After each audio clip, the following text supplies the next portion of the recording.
support of Andy Biggs. And we wanted to do something, a little more to show Andy our support. So we at the Arizona Liberty Caucus are going to present Andy Biggs with a poster board, and I'll read it here. Dear Senator Biggs, we, the undersigned, have determined that in the current political climate, in Article 5 of the United States Constitution, National Convention of the States, is not only unwarranted, but potentially dangerous to the Republic if allowed to occur. Our sentiments are uniformly on the side of truth and liberty. Therefore, we, the undersigned, wish to express our deep and heartfelt thanks for your efforts to prevent in Article 5 of the United States Constitutional National Convention of the States.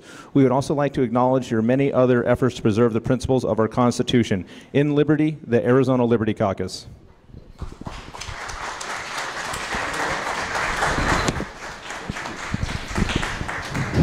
Now I am going to take it back from you one more time, and we're going to pass it around. So if you would like to show your support to Andy Biggs, please sign this, and also please take care of it with greasy fingers, and we have some nice pens that Joel will pass around. So with that, we'll start our main event. Senator Biggs.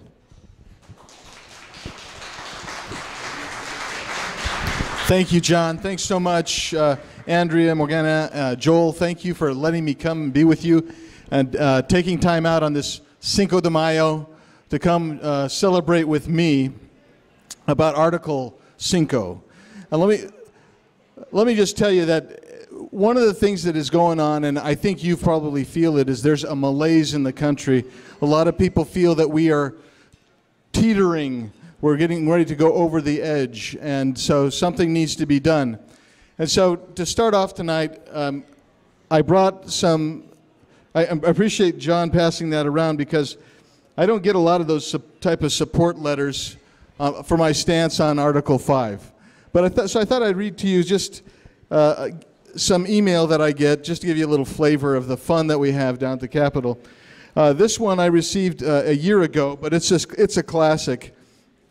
The subject line is, "Hey dummy." And so you can see it's going to be great. It says, "What's holding up the balance budget amendment? Is it you?" So we have a run-on sentence, and they don't quite get it right there. And then he goes on to, I assume it's a he, I don't know if it is or not. "Who in the world voted you in the office or even the president of the Senate? You're a clown." Now he says, "You're" is spelled Y-O-U-R, so I'm his clown. "You're a clown. You don't represent Arizona one bit, you fake Republican. I hope the people in your district vote you out." It's kind of all one sentence. I've kind of broken it up to make it a little bit more grammatical for you, but I thought that was kind of fun. And then I received one just last week, and I think this one and the next one I'm going to read to you is indicative of the people that support an Article 5 amending process initiated by the states. It says, I got to tell you, this is just my own personal weird humor, but this is it. It says, "Dear Senator Biggs, I see on your website that you will be conducting a photo workshop on the Oregon coast from the 6th through the 11th of August. Now, first of all, I have several websites. One is called theconoftheconcon.com. It's about my book. I have another website that I maintain for other issues, campaign issues. But I can assure you, I'm neither a photojournalist, a photographer. I will not be on the Oregon coast from the 6th through the 11th of August. But I can tell you that if you Google Andy Biggs, you'll find 3 authors. Myself, then there's a techno geek who has written a couple books about technology. And the third one is a guy who lives in England who is a nature and wild animal photographer. So this person in support of the ConCon has not done his homework. He has instead gone to this thing. And that sounds petty, but here's what I'm getting at. The folks that support this haven't done their homework. This guy didn't know who I am, but he said, look, as long as you're going to be up here taking pictures in August, I'm inviting you to attend a balanced budget amendment summit in Seattle on August 3rd. So some of you may be wanting to go there. And then I could go on with that one. But then And I'm just choosing these because they're not from within Arizona. Here's one from inside Arizona, though. And again, we're getting to the point that these folks have not done their homework. Dear State Senator Biggs, so far so good. While speaking to Congressman Thorpe, who in here is represented by Congressman Thorpe? Nobody, because there is no Congressman Thorpe, but there is a state representative Thorpe. And the reason I bring that up is because some of our friends who believe that the country is going to hell in a handbasket, and they really believe that we need to open up and create a state-sponsored convention, cannot distinguish between the various levels of government. They assume that if someone is a state representative, they must be a congressman. I get asked if I've ever met Obama because I'm a state senator.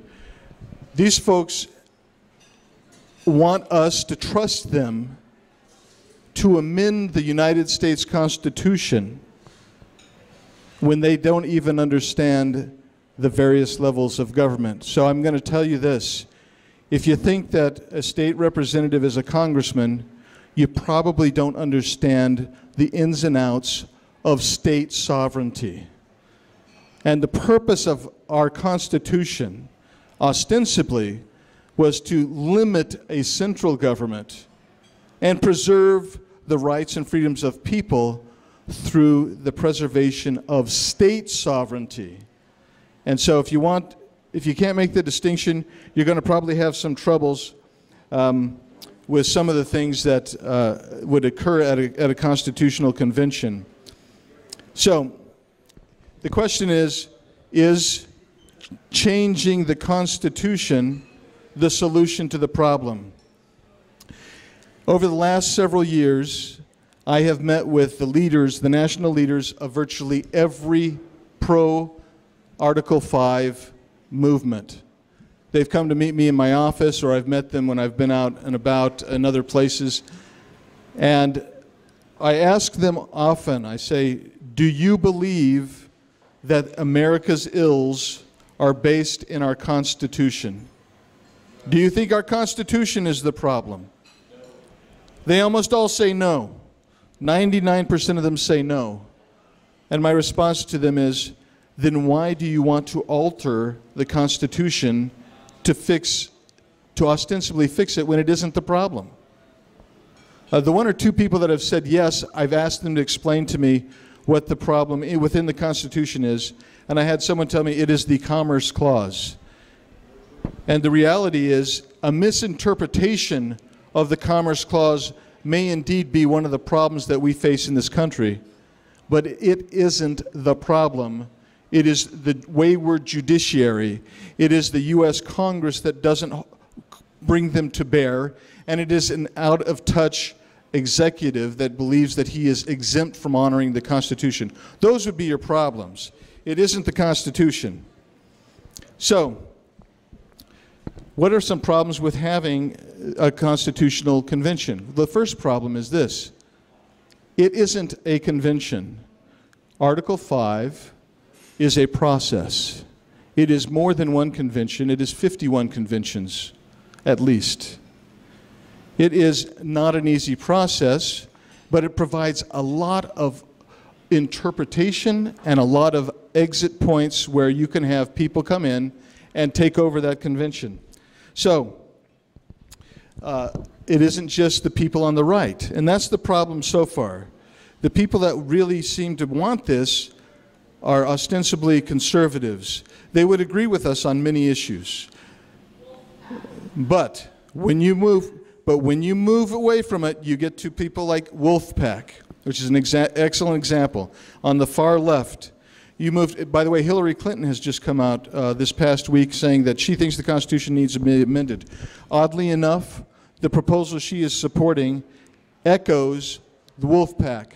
So you can go to wolfpack.com and get that, what some of their manifesto is. Additionally, John Paul Stevens, you remember him, formerly of the U.S. Supreme Court. He said he has 7 pet peeves that he thinks needs to be cured in the Constitution. One of those would be you have to limit the Second Amendment rights. That's one of his. And the other one would be to eliminate the death penalty, and then he's got 5 additional ones that are more technical in nature, but have just as much bearing on the restriction of individual freedom and liberty. So control is tenuous at best over this, and I call it a con-con, the con-con process. There are too many points to lose control. And the entire process is undetermined and ill-defined. Let me give you an example. I could read more of my email that I have here, but I'll just give you this idea. The first thing is 2/3 of the states must petition Congress, right? That's a requirement within Article 5. 2/3 must petition. Can anybody guess how many petitions have actually been submitted to Congress? 32 is the guess. 34. How about over 2,000? Over 2,000 petitions have been submitted to Congress over the last 100 or so years. That's according to the clerk of Congress. Received several thousand, more than 2,000. Who determines whether those amendment or those petitions are adequate? And who says they have to be adequate? Who says what they have to contain? Well, apparently Congress thinks it has more than a ministerial duty. A ministerial duty would be where the Secretary of State takes your petitions, you're running for office, takes your petitions, they just bring them in. They're not doing any more than counting your petition, your signatures on your petition. If there's a blank there, they'll say there's a blank, we can't count that line. That's a ministerial function. When the Secretary of State leaves that and begins talking about the adequacy of your petition and your signatures, they have left ministerial duties behind. Now, why is that important? Why is that analogy important? It is because even people who are pro-con-con, and I call it con-con, I could explain why, but that are pro-con-con, they will say Congress has to determine if the petition is close enough or similar to enough to warrant a call. They then have just acknowledged Congress's first major role. So Congress can say, no, we never want to issue a call. And so that becomes a bit of a problem, because if they get 2/3 of states that have ostensibly think that they have a similar call, they could then sue Congress. And one of the problems that you have is people don't trust the Supreme Court. People don't trust Congress. That's why they want to have a con-con. And so now you've expanded Congress's role. And that's the first exit point from rationality, if you ask me. Then you go from there. Congress then will issue the call. Who determines the substance of the call? Congress does. Congress determines the substance of the call. In my book, I mention several people from major organizations that are proponents of a con-con. One of them says specifically, I'll just paraphrase, he said, there will be no constitutional convention unless the states set the agenda and the rules and the time and the place of the convention.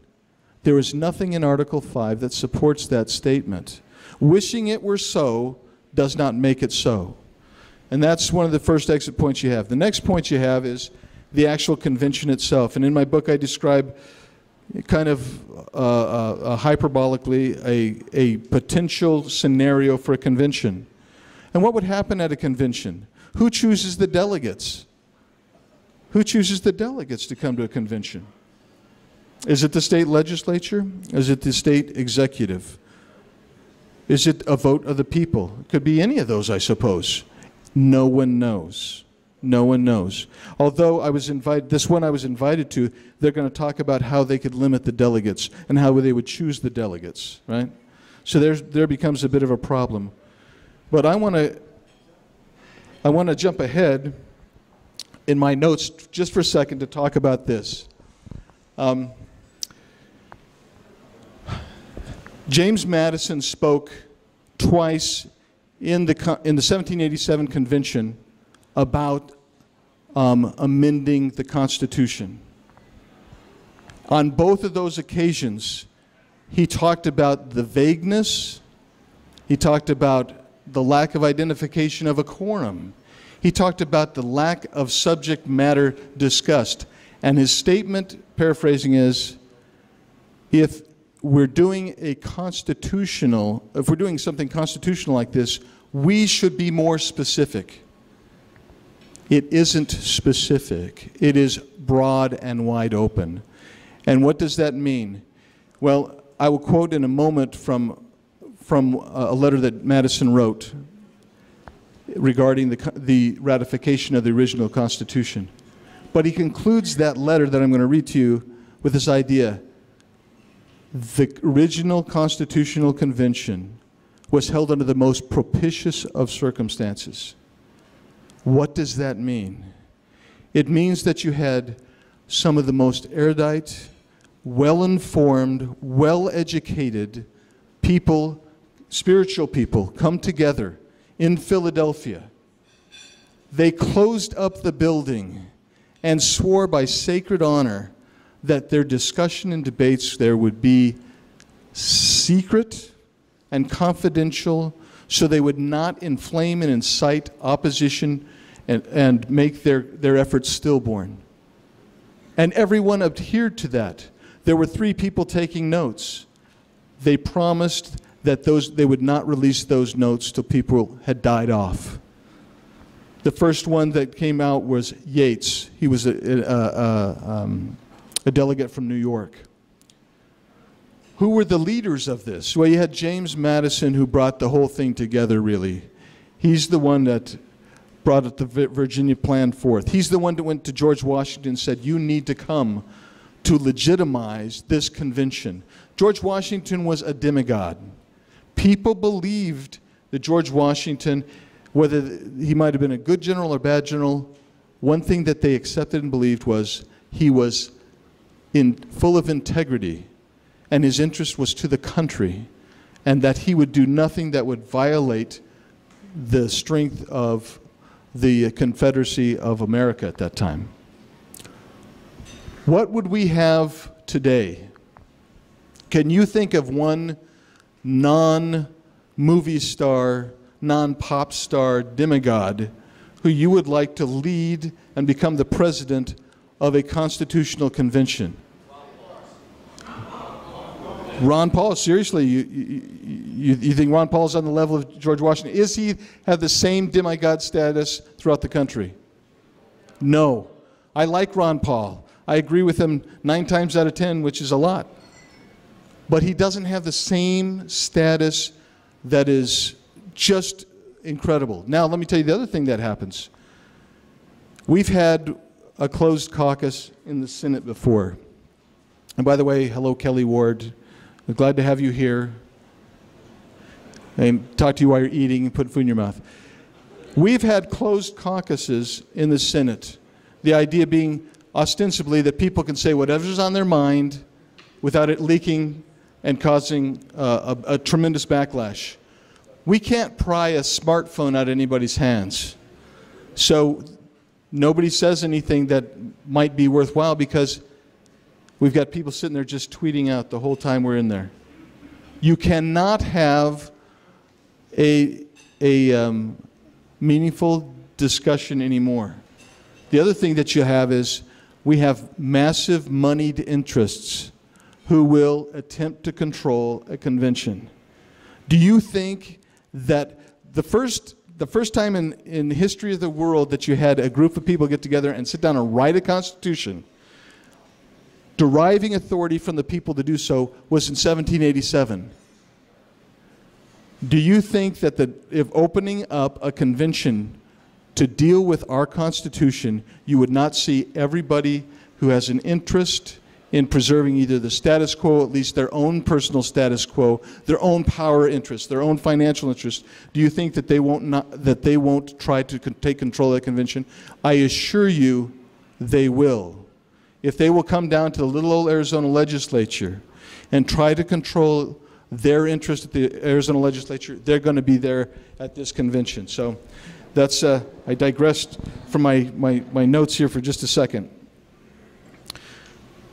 The advocates for a convention are fractured. They cannot come to an agreement.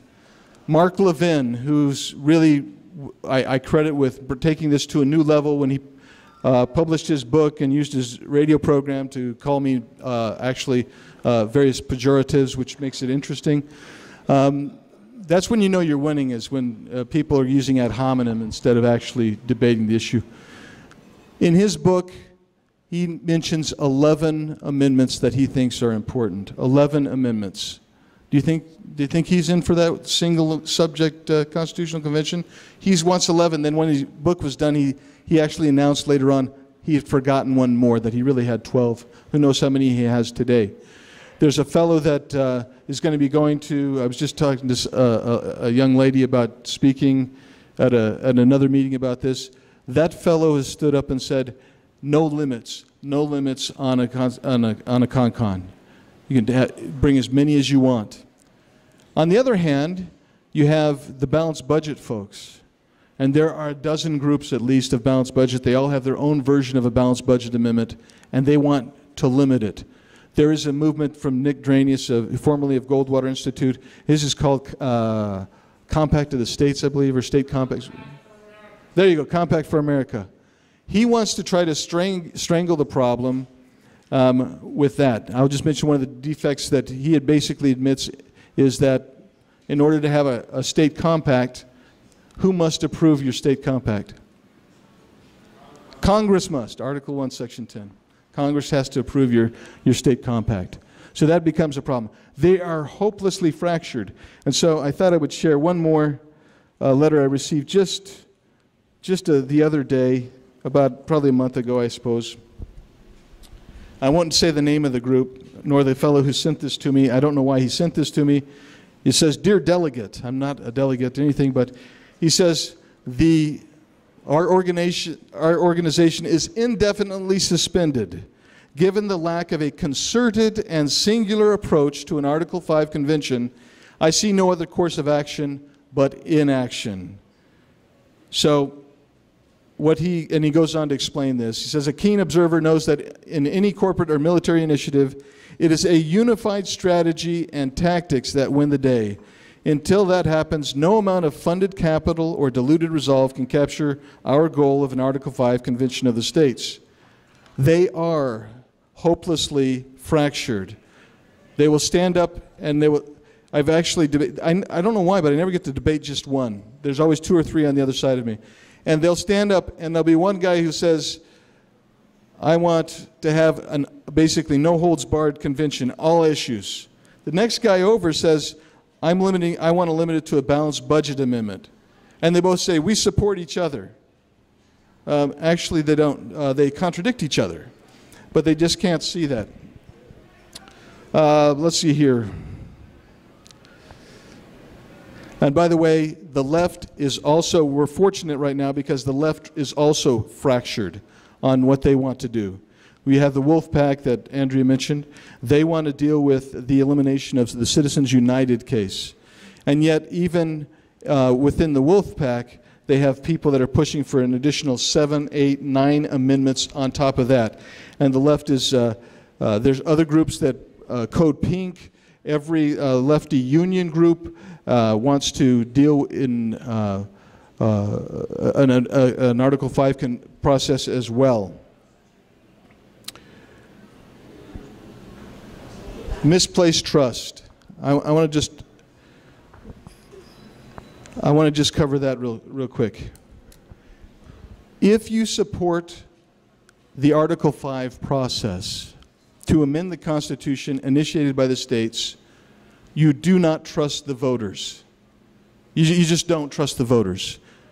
The voters actually, in many respects, are cut out of the Article 5 process. But you don't trust the voters because, and let me give you an example. One of the fellows I was debating one time, and I talked to him about my ideas that we can change things through the vote, and I gave a few examples. And that would be one place that we could go. He literally turned to me and said, we've tried voting for 80 years. It hasn't worked. We don't trust the people anymore. That is the mentality. We've tried voting, it doesn't work, we're not going to do it anymore. Well, you know what, if you don't, if you're not voting, it sounds like totalitarianism to me, but in any event, think of the incongruity to it. We don't trust the voters, but we do trust the voters to elect the Congress, which is inserted in the Article 5 process. And we do trust the voters who elect the state legislators because they are inserted in the process. But we just don't trust them to vote for the right people otherwise. You see, it just is a massive contradiction on one hand there. So who do you trust? Who else? The legislators. We don't trust the legislature. We don't trust them to do what needs to be done.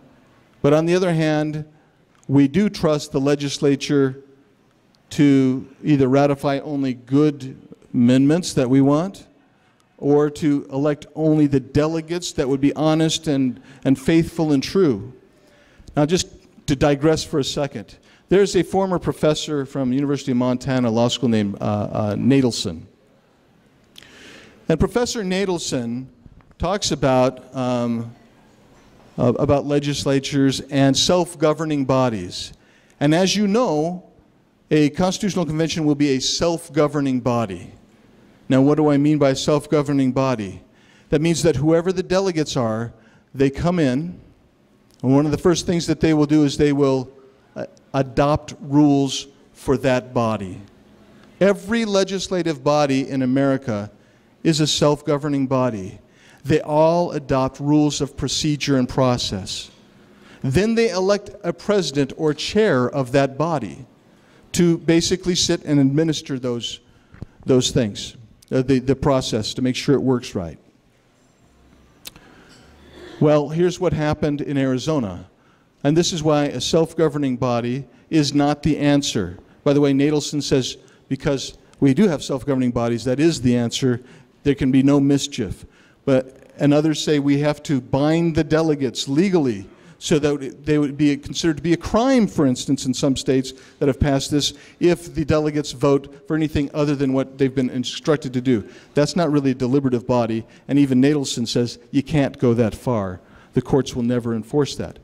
But here's what happened in Arizona on a self-governing body. You'll remember from just, I think 2 years ago now, we had a governor who said she wanted to expand Obamacare. We had a state House of Representatives where the Republican Party was in the majority, and the majority of that caucus said, no, we don't want to do that. In the Senate, we had a majority of Republicans, and a majority of those Republicans said, no, we don't want to do that. Well, one night as I was driving home, I got a phone call. It says, come on back. The governor is trying to have you removed as president, have the speaker removed as Speaker of the House, and force through the Obamacare expansion. So let me explain how that worked. So I get back there, and what happens? The Democrats in both bodies had formed a coalition with three or four Republicans on each side. And they decided they were going to run Obamacare expansion through. So what did they do?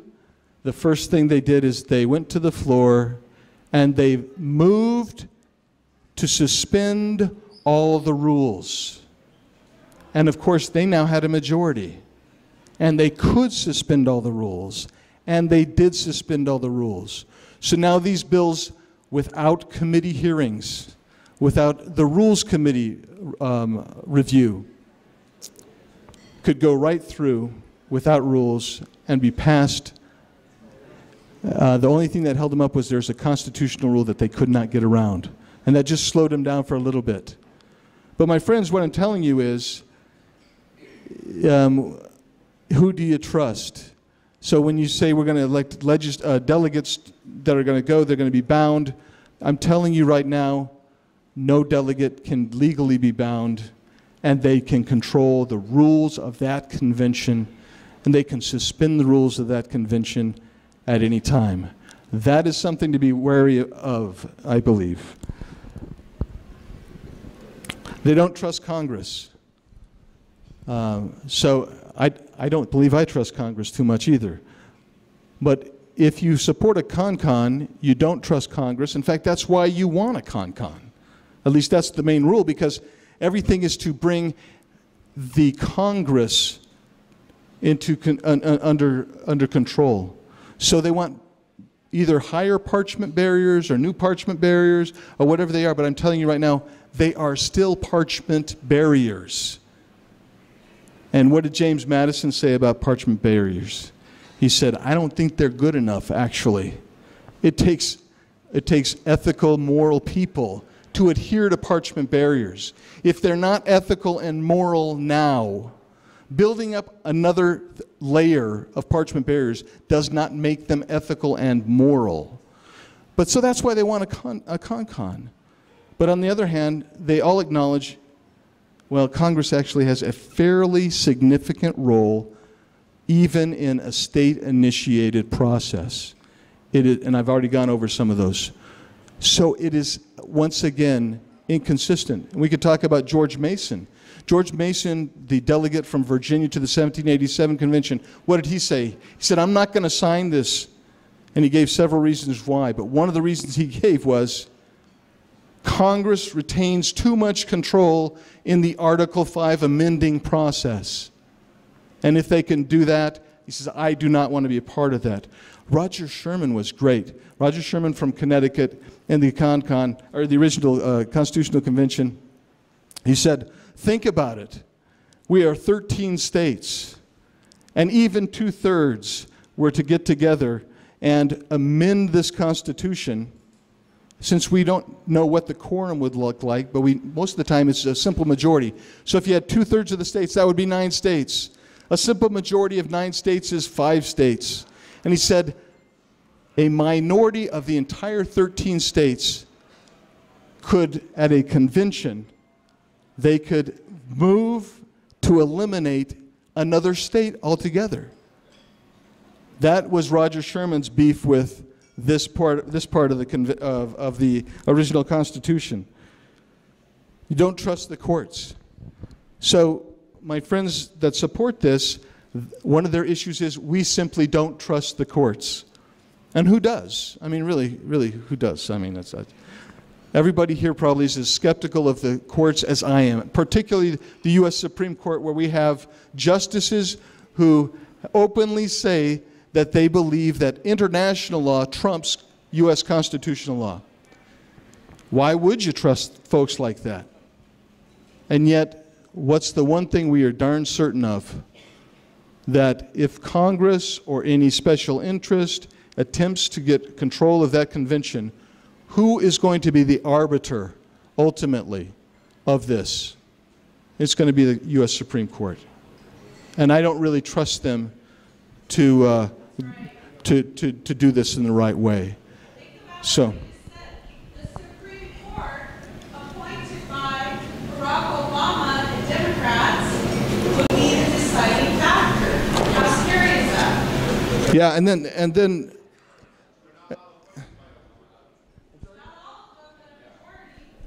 Yeah, you are looking at a Supreme Court right now that is basically kind of a 4-4-1 break. So you're basically turning it over to Anthony Kennedy. That's who you're turning it over to. And that becomes a problem. So I want to just share something from my book, and it's getting back to James Madison. You had Lansing and Yates and Hamilton, the 3 New York delegates to the to the Federal Convention in 1787. Hamilton was late getting there. Lansing and Yates, there was a real split in New York at the time. Hamilton was from the kind of minority party. Lansing and Yates were from the machine, the political machine that was there. It was really the first political machine in America. And they got there, and they were given instructions from New York's House, and it told them, just like the call was from the Confederation, the Confederation Congress is you are to make the Articles of Confederation better. You're supposed to improve them. That was the order. Well, these two fellas from New York became very concerned because right out of the gate, James Madison introduced something called the Virginia Plan. And the Virginia Plan essentially eliminated the Articles of Confederation and replaced them with his own plan. And then you get the New Jersey Plan, then you get the Great Compromise, and you walk down the road. But at some point, Lansing and Yates said, look, we can no longer stay and participate. This has exceeded our authority to act.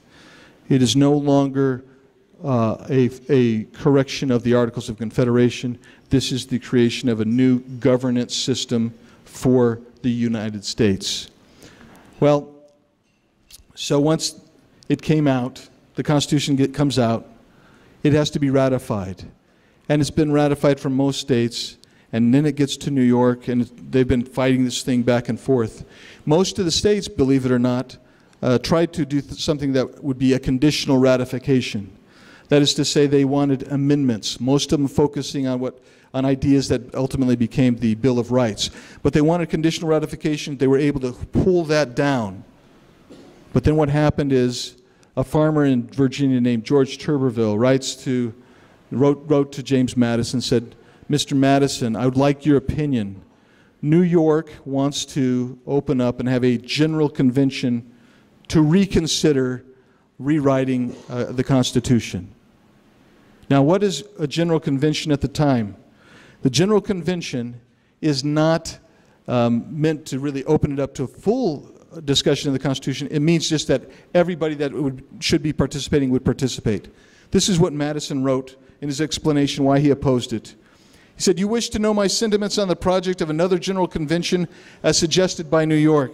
I shall give them to you with great frankness. I am not of the number, if there be any such, who think the Constitution lately adopted a faultless work. He acknowledged it had errors or problems. On the contrary, there are amendments which I wished it to have received before it issued from the place in which it was formed. These amendments I still think ought to be made according to the apparent sense of America, and some of them at least I presume will be made. In other words, he's saying, yeah, at some point there should be amendments. But he goes on, if a general convention were to take place for the avowed and sole purpose of revising the Constitution, it would naturally consider itself as having a greater latitude than the Congress appointed to administer and support, as well as to amend the system. He's forecasting a runaway convention. It would consequently give greater agitation to the public mind. An election into it would be courted by the most violent partisans on both sides. And isn't that what we've just been talking about? It would probably consist of the most heterogeneous characters, would be the very focus of the flame, which is already too much heated men of all parties, would no doubt contain individuals of insidious views who, under the mask of seeking alterations popular in some parts, but inadmissible in other parts of the Union, might have a dangerous opportunity of sapping the very foundations of the fabric. In other words, it could just basically gut the very idea of the constitutional premise at work. Under all these circumstances, it seems scarcely to be presumable that the deliberations of the body could be conducted in harmony or terminate in the general good. And that's the way I feel about a con-con. It's not going to be held in harmony. It won't end up with the general good. He goes on and says, having witnessed the difficulties and dangers experienced by the first convention, which assembled under every propitious circumstance, I should tremble for the result of a second meeting in the present temper of America and under all the disadvantages I have mentioned. I will conclude by saying the temper of America at that time was moderate compared to the temper of America today. The virulent differences and divide in the chasm on the political ideas of this country today would be a most unpropitious time, a most dangerous time to open up the United States Constitution for a proposed amendment, recognizing that it would go awry and big. If you trust the legislatures of the states to ratify and not ratify anything crazy, I would submit you just need to look at our Obamacare expansion experience. All you need to do is realize that there will be amendments that seem perfectly fine. Give an example, a minimum wage law. There's a lot of people who support a minimum wage law. I do not. I think it is dangerous to the economy of the country. But you know what? That would be the type of amendment that could pass easily and be ratified, in my opinion, very easily. And that's not the only one. There would be a whole host of others which seem moderate to people and which would then go on and harm the country. States need to take back their sovereignty. That's the way we solve the problem. States must fight over and over again, and I'm out of time to tell you how, but thank you. Thanks so much for letting me come. I appreciate it.